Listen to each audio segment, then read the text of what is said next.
नमस्कार, मैं हूं मनविंदर। आप सभी राष्ट्रवादियों का एमबीएन नेटवर्क में बहुत-बहुत स्वागत है। आपसे आग्रह भी है, चैनल को सब्सक्राइब कर लीजिए, वीडियो को लाइक कर लीजिए और हमारे साथ इस चर्चा में अंत तक बने रहिए। तो ज़रा देखते हैं, ट्रंप ने ऐसा क्या किया है कि शटर डाउन हो गया है, कामकाज का शटडाउन हो गया है, ज़रूरी सेवाओं के कर्मचारी फरलों पर हैं।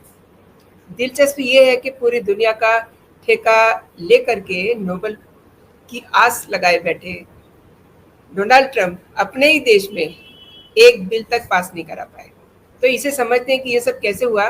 मंजरी जी मेरे साथ जुड़ चुकी हैं। बहुत बहुत स्वागत है आपका मंजरी जी। नमस्कार। नमस्कार, धन्यवाद।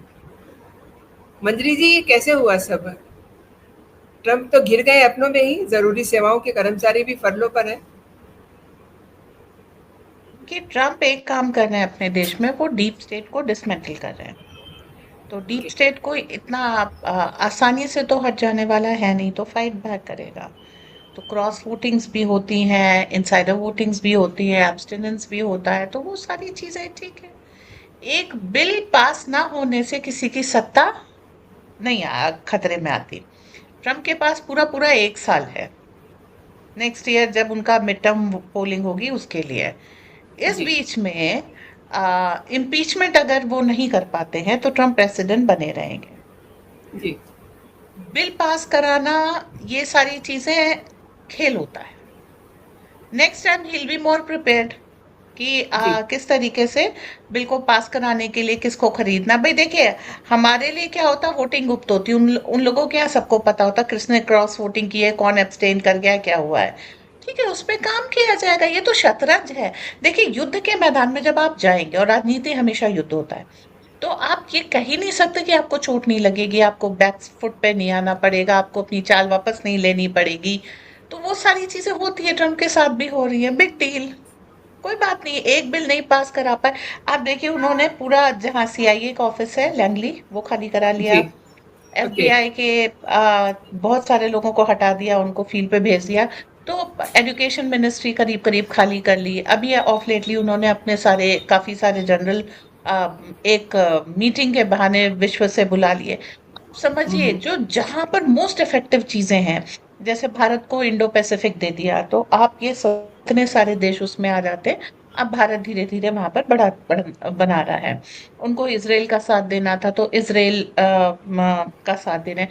तो उनको जो करना था वो करते जा रहे हैं। थोड़ा बैकफुट ठीक है, आएंगे। जैसे हमारे यहाँ अभी किसान आंदोलन हुआ था, तो हमें किसान बिल वापस लेने पड़े थे ना, सारा हम्म। सब कुछ करके भी। तो उसी तरीके से कई चीजें बैकडोर से कराई जाती हैं, कुछ फ्रंट सीधे सीधे हो जाती है। It's okay, he will win in the end, क्योंकि उसके पीछे जो गाइडिंग फैक्टर है वो है मोदी। और मोदी ओ। की राजनीति अभी किसी की मतलब समझ भी नहीं पा रहे हैं लोग, तोड़ना तो बहुत दूर की बात है जी।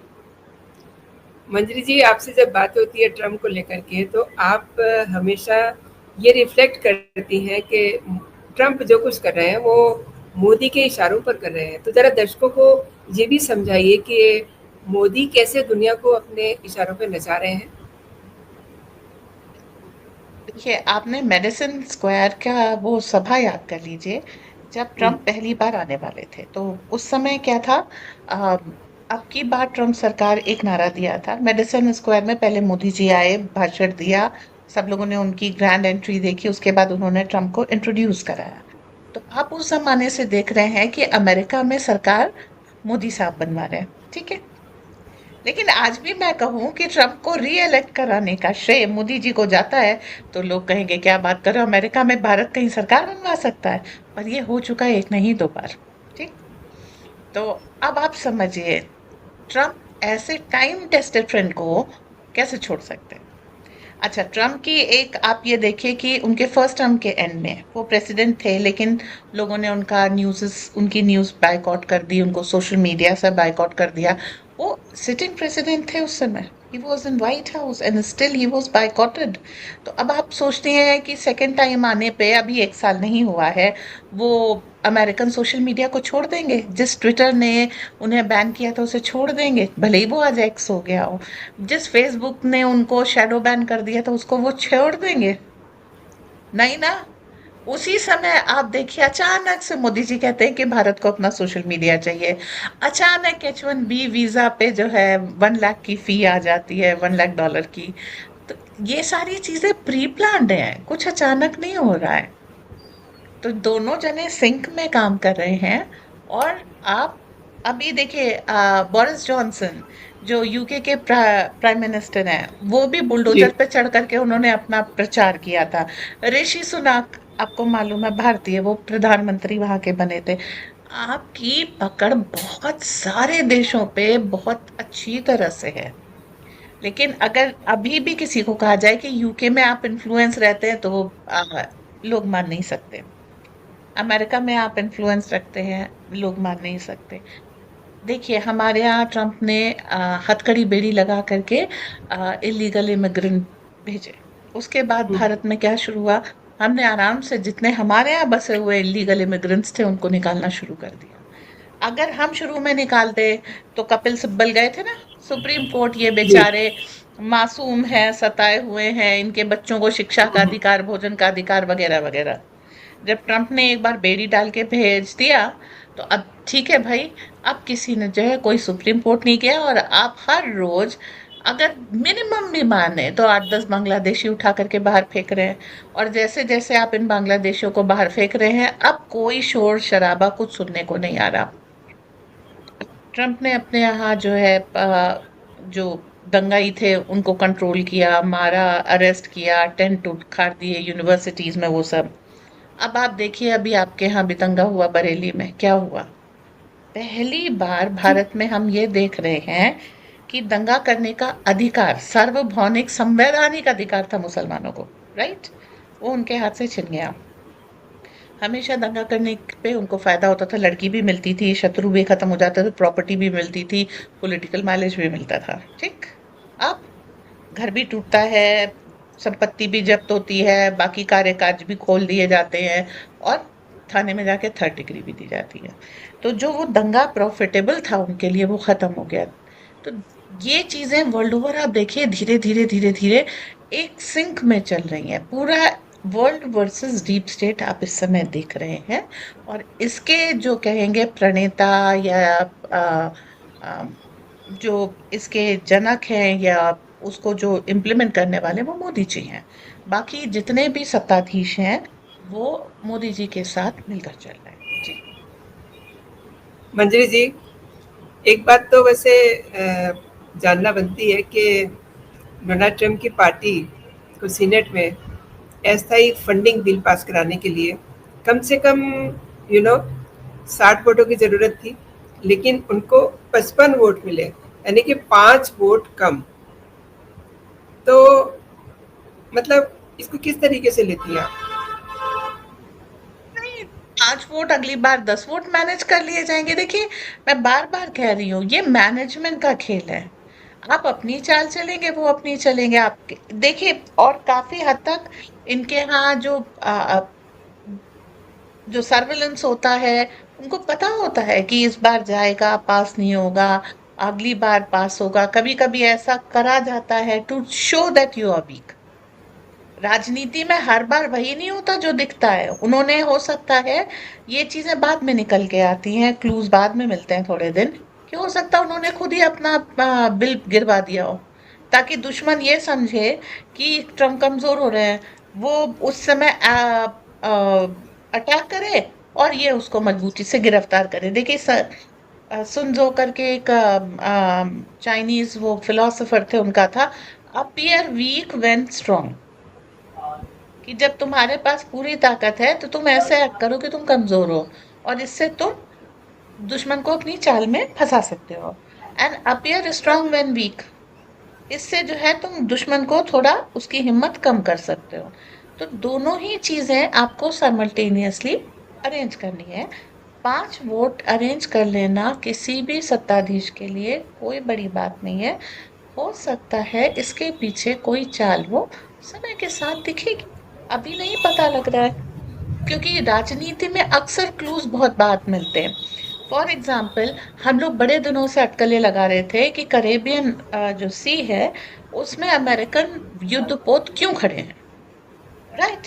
और वहां पर वो वेनेजुएला के पास खड़े हैं, तो ये हुआ डेमोक्रेसी की स्थापना करानी है, वहां की वोटिंग मशीन में ये हो गया वो हो गया। आज मुझे पता लगा कि ईरान के ड्रोन वेनेजुएला में को प्रोड्यूस हो रहे हैं, और उस उन ड्रोन्स के वो इंटरसेप्ट करने के लिए, ताकि वो अमेरिका ना पहुंचे, करीबन सी में ये सारे शिप्स खड़े हैं। तो आपको चीजें, कभी कभी घटनाएं बहुत पहले दिख जाती हैं, और उसके पीछे की असली वजह बहुत बाद में आती है। तो ये चीज सबको देखनी पड़ेगी। अभी आपको चीज क्या दिखी, घटना क्या दिखी, 5 वोट कम है। इसके पीछे ये ट्रम्प की साजिश है या ट्रम्प के खिलाफ साजिश है, ये थोड़े दिनों बाद पता लगेगा, and we will discuss it in detail then. आपने मंत्री जी बहुत बड़ी बात की है, लेकिन इधर अगर इंडिया में देखें तो मोदी जी ने अपना सर्च इंजन शुरू कर लिया है, तो ऑब्वियसली थोड़ा तो दिक्कत में हो रहे होंगे वहाँ भी लोग, ट्रम्प के लोग। अब हमारा व्हाट्सएप का सब्सिट्यूट भी आ रहा है।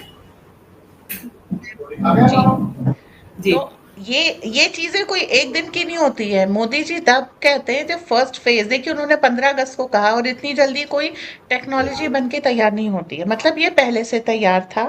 फर्स्ट फेज टेस्टिंग हो गई, सेकंड फेज टेस्टिंग हो गई, उन्होंने अनाउंस किया, और अब लोग डाउनलोड कर रहे हैं। तो आप ये समझिए एक दिन का काम नहीं है कि 15 अगस्त से लेकर के आज हो गई 1 अक्टूबर, इतने दिन में, 1.5 महीने में बन गया होगा। नहीं, 1.5 महीने में इस तरह की टेक्नोलॉजीज नहीं बना देती। ओके। इसकी तैयारी तब हुई थी जब आप अपने यहाँ डेटा सेंटर्स लगा रहे थे, इसकी तैयारी तब हुई जब आप ऊपर सैटेलाइट भेज रहे थे।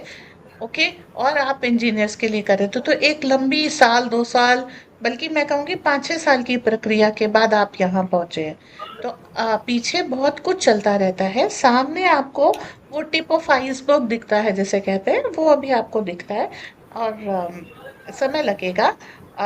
वहां से भी खाली कराया जा रहा है, यहाँ पर इनवाइट किया जा रहा है। पीके मिश्रा जो प्रिंसिपल सेक्रेटरी है मोदी जी के, वो कह चुके हैं कि हम स्वागत करते हैं जो साइंटिस्ट हैं और जो विदेशों में एम्प्लॉय कार्य करने वाले भारतीय हैं, एनआरआईज हैं, उनको हम भारत में स्वागत करते हैं। भारत रेडी है उनको एब्जॉर्ब करने के लिए। तो अब क्या क्या आएगा आपके पास, पैसे आएंगे, क्योंकि वो अपना सेटलमेंट छोड़ के आ रहे हैं।